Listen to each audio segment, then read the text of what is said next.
my favorite subject. I want to cover grip generally and how to, some best practices on teaching the grip, the NRA course with the certs. But I'm also going to split off my own real particular way of teaching grip and put it as bonus material below this. And why am I doing that? What's that mean? Well, I got my own kung fu on grip, which I feel strongly about putting a stake in the ground. And it's not doctrine by any means, so it's bonus material, which means I can say what the heck I want, right? But really, when we talk about grip, I think using the same protocol, and it could even roll right in with and dovetail right with the stance, whereas people rotate to the front and they get some reps in, then maybe those people who are just on the firing line rotate back and can grab their books, or grab them really close where they set them down.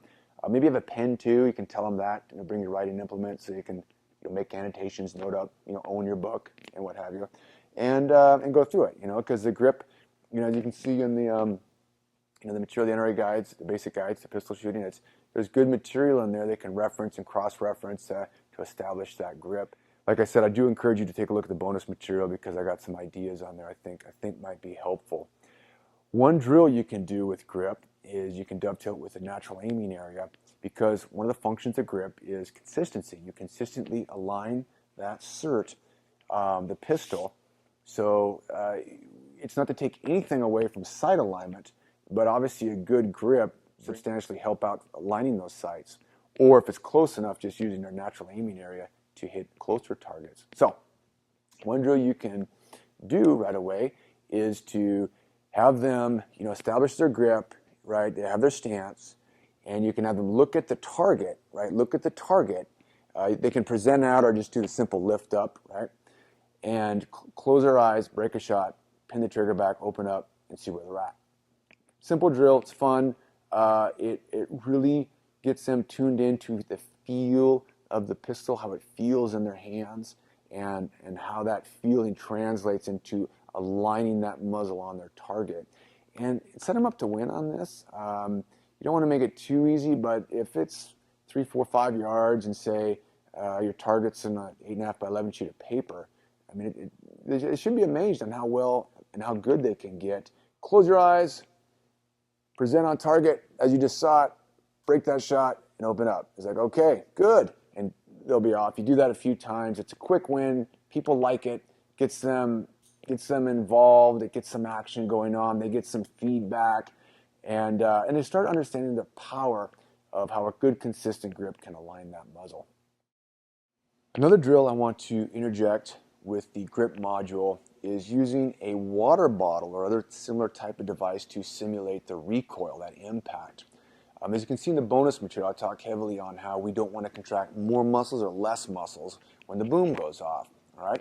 We want the muscles, we want the brain to build, I call it rationalized apathy, where we don't over-control that pistol, all right, to that natural response of when that boom happens.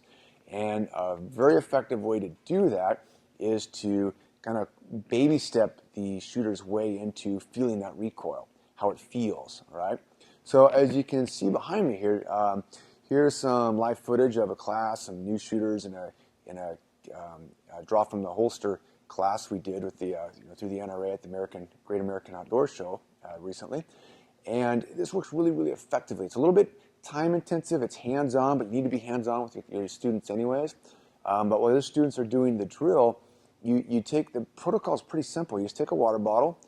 And we use a water bottle because instead of using your hands and sweeping the gun in front of the hands, you're not violating any rules, so you're being very, very consistent with your rules. And the water bottle, like even if you drink a little bit, it's fairly forgiving, okay? And protocol, it's simple. You just like hit the front. I look for, I'll also grab the gun and see if they got a loose grip. I'll kind of grab it. I won't cover the sights, see if they have a loose grip or not. And if they do, I just have them lock that in, as far as locking their tendons, locking their chest squeeze, things I talk about in the bonus material. But every now and then, I think the key thing with the water bottle drill is you miss it. And then what you want to watch is they dip down like that, okay? If they dip down, now they're getting too reactive. Don't hit it too hard at first. Don't hit it too hard because now you're kind of conditioning them for that. Hit it soft, then miss it. Hit it soft, soft, then miss it. Then pretty much give them some wallops. Give them some wallops with that.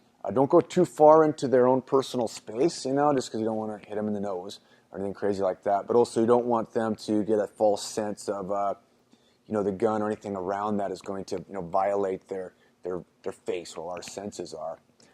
Another cueing point, another coaching point that you should look for as you hit the front is look at the back of their head for a stance deficiency. Because what can happen is they'll like rock back a little bit. And even when you hit a water ball, it's surprising how much you can rock someone back.